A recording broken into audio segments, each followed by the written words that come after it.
Hello and welcome to the channel that teaches you things your parents and teachers are too afraid to. The heliosblog. Today, Mikhaila Peterson talks about the tricks and psychology of good marketing. Let's get into it. The reason she's alone is because she's difficult. Women are not accepting the bare minimum. Women fuck men they respect. All the women who say things like, I'm strong, independent, I don't need no man, like, y'all impress me. Women just gaslight each other and say what they want to hear.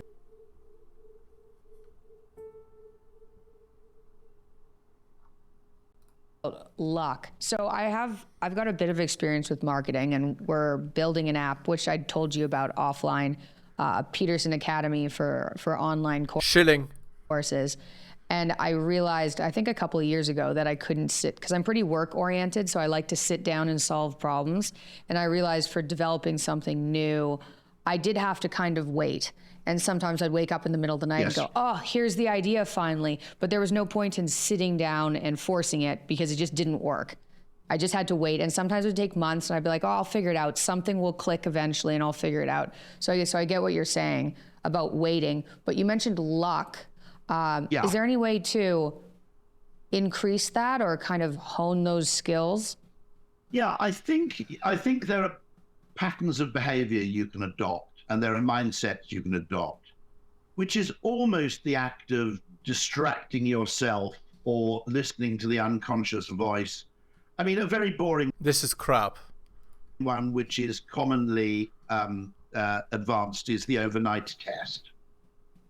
You know, if you think about something, you sleep on it, and the following morning, you know, maybe you have a further bout of inspiration, or maybe you realize the idea was kind of dumb all along.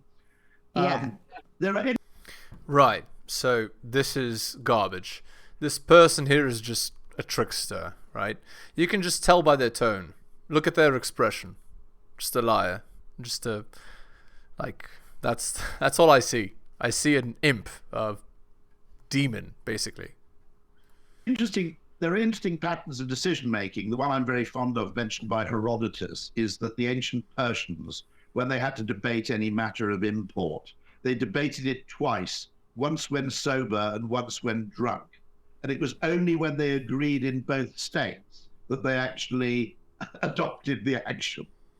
So if it didn't appeal to them when drunk, and in other words, if it didn't, in a sense, have an emotional appeal to them, and it also, so it had to meet two tests.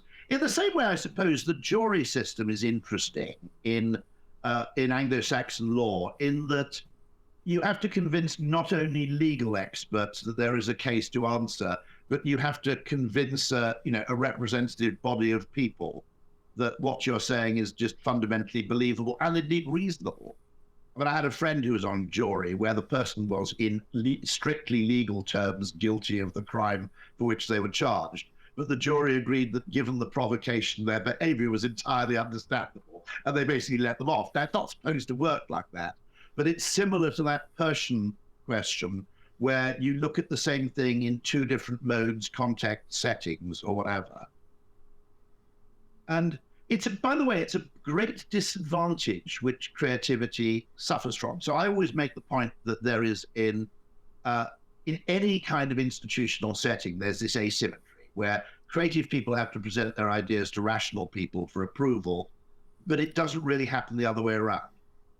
You don't get a bunch of accountants saying, well, we've come to the conclusion that it's 3.7 million, but before we actually make that decision or write the check, we're going to share ideas with some really wacky people to see if they've got an alternative idea.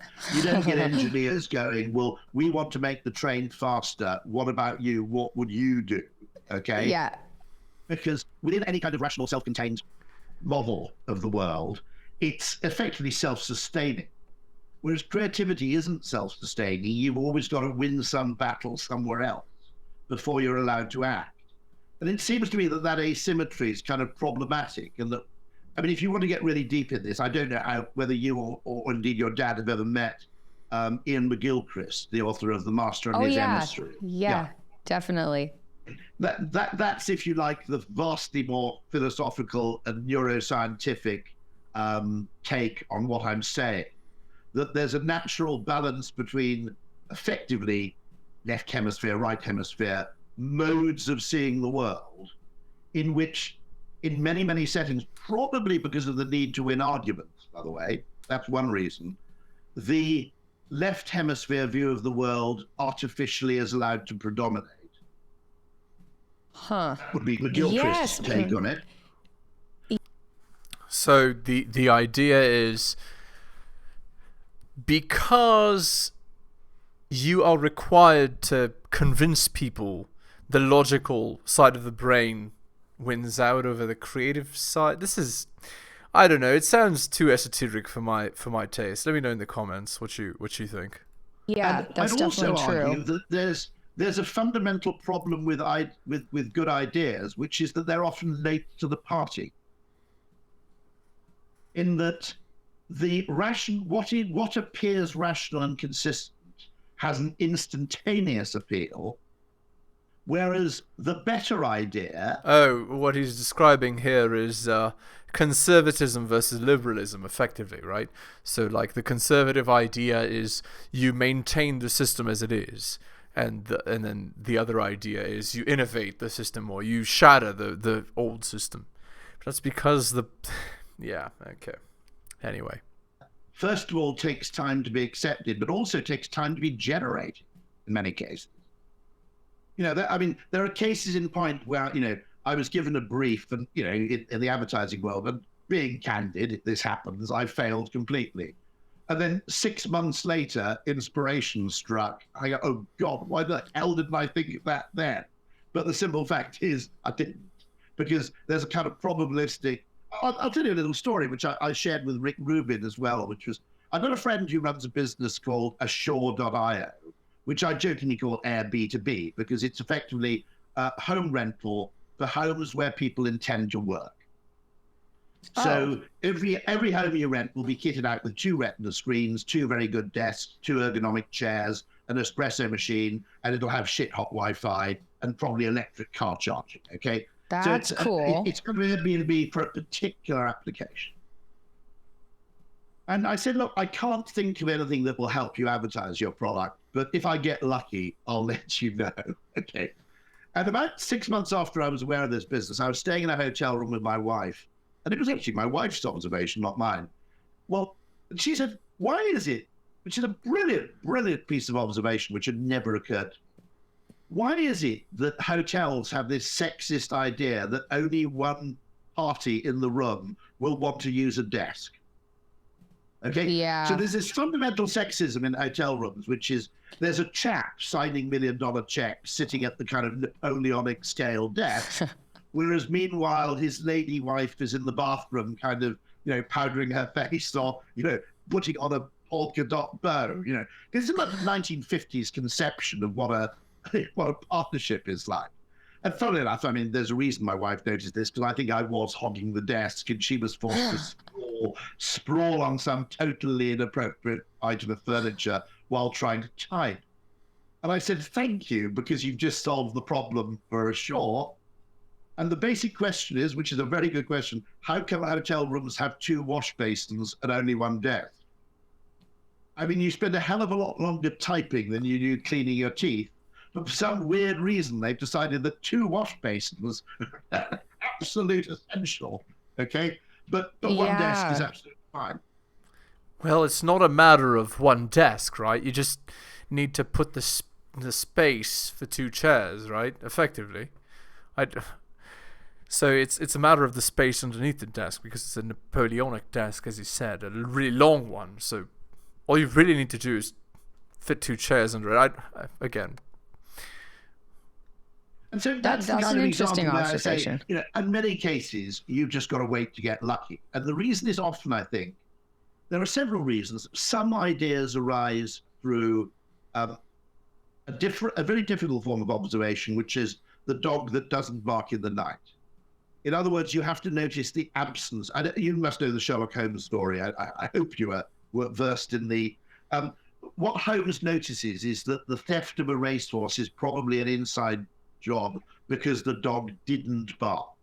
Now that is, if you like, not a data point. It's actually the absence of an expected data point, which is harder to notice. Often, by the way, Often, by the way, ideas that generate interesting things arrive anecdotally. They're surprisingly tangential or irrelevant. Right, or okay, perhaps I was wrong in my initial observation. Anyway, they can also be arrived at iteratively, right, like an engineering problem. So you don't really know how to solve the problem, but you kind of do it through artificial selection. So like you try something and you see something works and something doesn't. So you discard the thing that doesn't work and you continue with the thing that does work, and then you try again. And so on. That's kind of how they created crops, right? You select the biggest, juiciest fruit and then have children, and on and on and on until you get really, really big, ripe, juicy fruit from the initial product, which was, not really that appetizing. Same sort of idea can be used to create new ideas as well, or whatever, to optimize previously thought of ideas. The inspiration you get is, in a sense, is not something that arises when you're actively looking for it. It's almost, in some ways, creative ideas are almost the act of distracting yourself. I do have a kind of favorite thing, which is that... So it's letting the subconscious do the job? I noticed that you're more likely to have an idea or an inspiration when you're in a liminal point. So in other words, if you go from doing one thing to another, now, just to make that point, Archimedes didn't have the idea sitting in the bath, as is commonly believed. He had the idea when he got into the bath.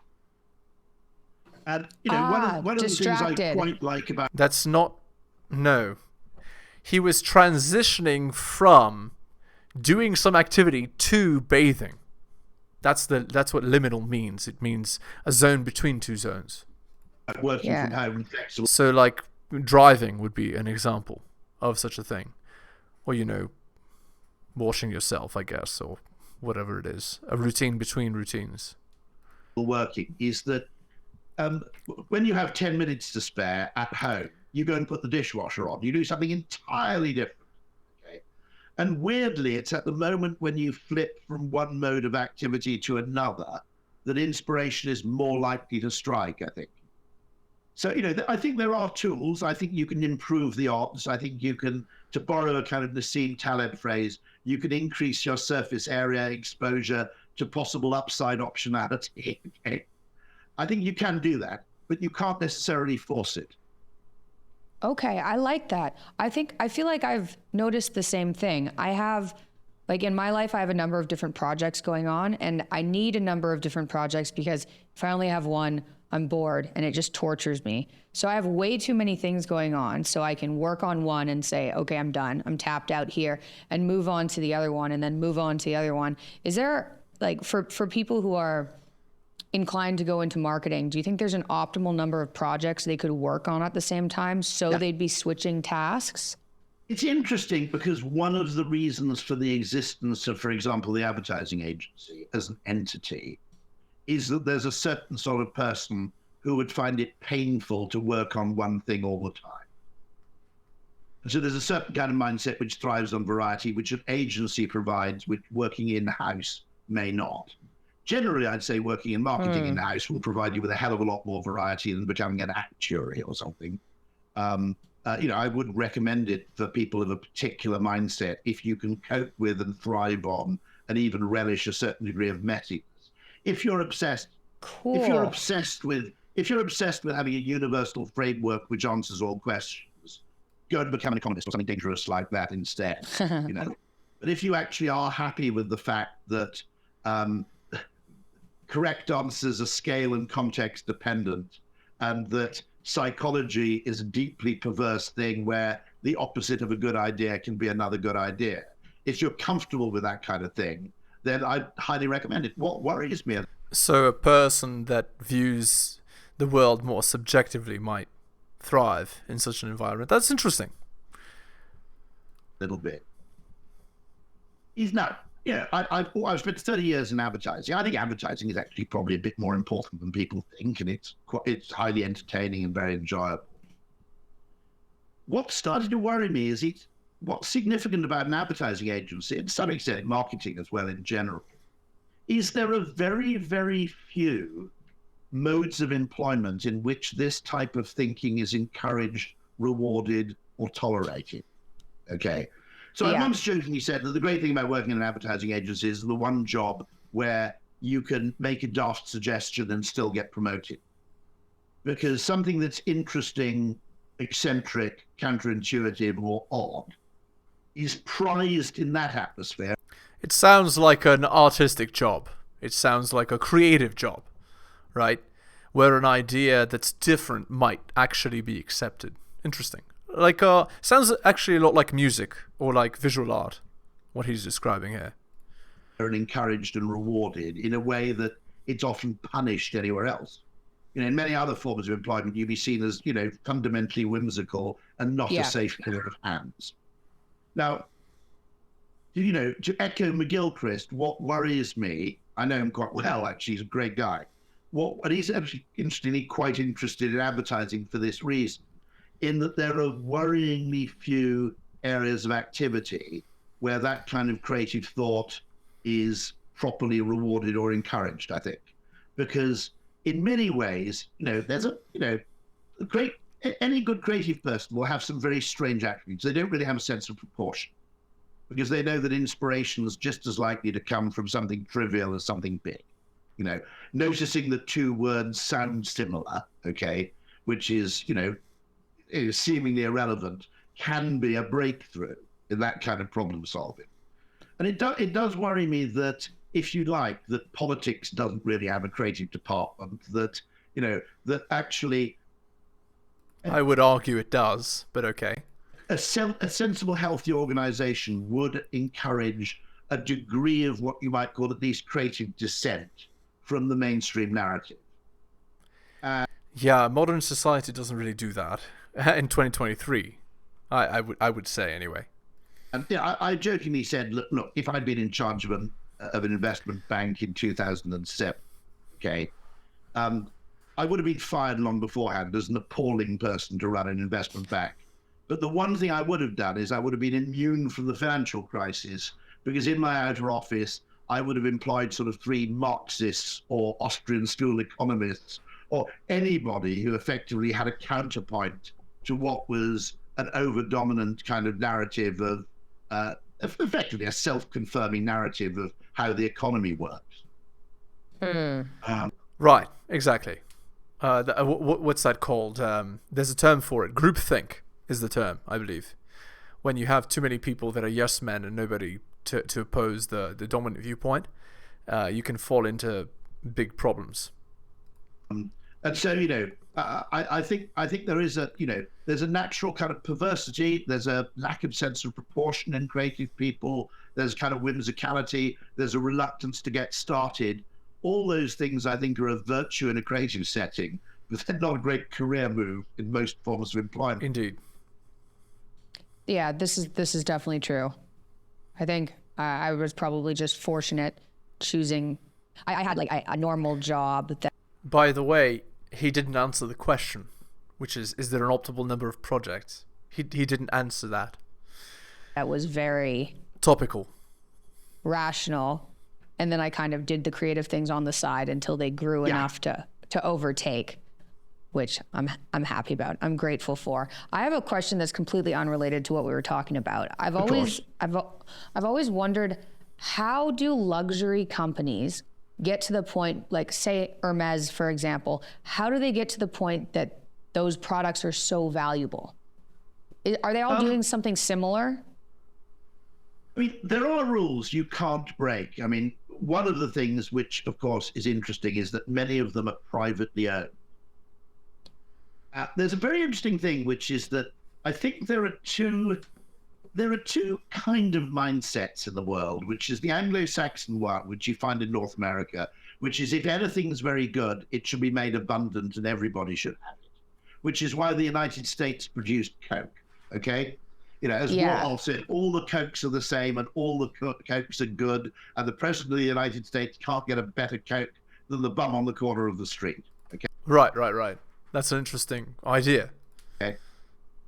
And for a long time, particularly, now the French tend to have a mindset that anything that's any good has to be unbelievably scarce. Okay. Ah, okay. And one of the things that both, snobby French bastards combined with a privately owned company have as an advantage is that they resist the temptation to overproduce. Now, it also helps if you've been doing it for 100 years, if you have an extraordinary degree of heritage and authenticity. It also requires remarkable creative talent over long periods. I'm not suggesting it's easy. They're basically an empire, right, who's maintained the same thought process for 100 years. But it is a kind of fascinating fact that of the most valuable companies in the world, and certainly the ones that are most profitable in terms of margins, if you discount one or two pharmaceutical firms and Apple, the rest of them tend to be luxury goods businesses. Now, it's also not a bad business to be in one respect, okay? In that whatever happens in the world economy, and this applies, by the way, even under communism, okay? Whatever happens politically, there will always be some very rich people who wish to practice costly signaling. Exactly. You also have the advantage. You're showing how, quote unquote, good you are by overspending when you didn't have to. It's like peacocking, effectively. You also what have is the costly signaling? Oh, right, it's a concept from biology, originally from an Israeli biologist called Amos Zahavi, to explain things like the peacock's tail. You see? Which is the... You see how I called it immediately? Effectively, a costly signal is one which is a reliable indicator of fitness, because you couldn't afford to carry this decorative baggage around on your back if you weren't a pretty fit peacock to begin with. Okay. Elk's antlers are another example. In other words, they're things that actually grow. The guy to read here is a brilliant econ naturalist called Robert H. Frank, who's written a book called The Darwin Economy. But a large part of human consumption is actually positional. It's not really about utility at all. It's about your position and status. Right, exactly. The concept is you are selling a lifestyle, effectively. That's we've already discussed that in RP. That's a mainstream idea already. And of course, certain things demonstrate status very reliably because they've certain things demonstrate wealth very well because unless you were rich, you couldn't afford to do them, you know. And so you might argue that sporting ability is a form of costly signal because it's a reliable indicator of your fitness.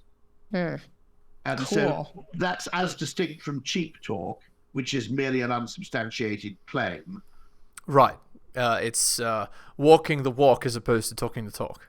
A costly signal is kind of a proof point. Now, you know, we use this kind of mechanism all the time. I guarantee, for example, that you have never left a FedEx or UPS envelope unopened on your desk for 3 days, okay?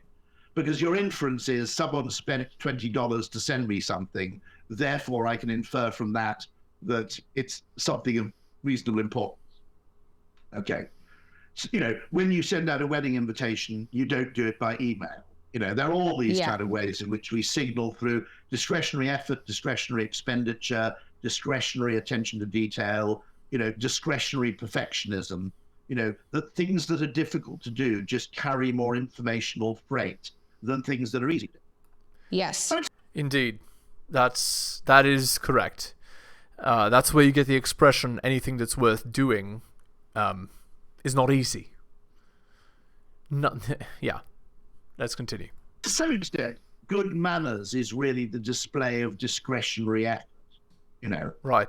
And so costly signaling is something which, you know, it exists in the animal world, actually exists in flowers, interestingly, in the sense that bees tend to be more attracted to plants with larger flowers on the grounds that you wouldn't bother spending all that money advertising your wares if you didn't have quite a lot of nectar. Because if you did false advertising, where you had very big petals but no nectar, it's a waste of energy. You wouldn't get any repeat business. And so your investment in flowers in petals would not be repaid. And so hummingbirds certainly, I think, use this as an inference point, which is the more you spend on advertising, in this case petals, the more likely it is you have something worthwhile. And so that, that's another form of reliable, costly signal. But luxury goods really cater for people's positional urges. And, one of the things are, those bags are not only rare and expensive, by the way, if you want to buy a Kelly bag, they won't even sell you one until you've established your bona fides with the luxury goods retailer by buying a whole load of other products which can't be resold at a profit. So if you try and just go in and buy one, I think there was an incident with Oprah where she complained about sort of racist treatment from a luxury goods bag store in Switzerland. Okay. I'm not sure it was actually because, any person working in one of those stores would learn fairly quickly, I would have thought, not to discriminate by race because there are very, very rich people of all ethnicities. Right, exactly. It would be idiotic to do that because you don't care about the color of that person's skin. What you care about is money. And whatever you think, there are undoubtedly forms of ethnic inequality and wealth at the aggregate level, but there are very, very rich people in all ethnic groups. Right, exactly. And I suspect what that was genuinely something like that going on, which is you make the product difficult to buy. There's a kind of game which apparently happens in luxury goods stores where you get extremely attractive women to actually be slightly rude to the customers. And then the older, slightly less attractive women are so keen to make their point that they buy something really expensive in a kind of pretty woman kind of gesture. You've dissed me to now humiliate you, bizarrely. I'm going to buy half the contents of the shop. Interesting. I didn't know that was but it's actually interesting that that's actually a technique they use. That's classic in seduction. Interesting. All right. We're going to end the video there. Hit the like, hit the sub, hit all for notifications. Drop me a donation like Hunter M, Adrian Otto, and Bobby, and Dylan. Shout outs to you. Most recent purchase of Strategist Guide to Seduction and Quotes to Live By. Thank you. My Patreon can be found at patreon.com/theheliosblog. And if you're interested in coaching, message me at theheliosblog@gmail.com. Thank you so much for listening, especially if you listen to the end. I really do appreciate it. Take care of yourselves, and I'll see you next time.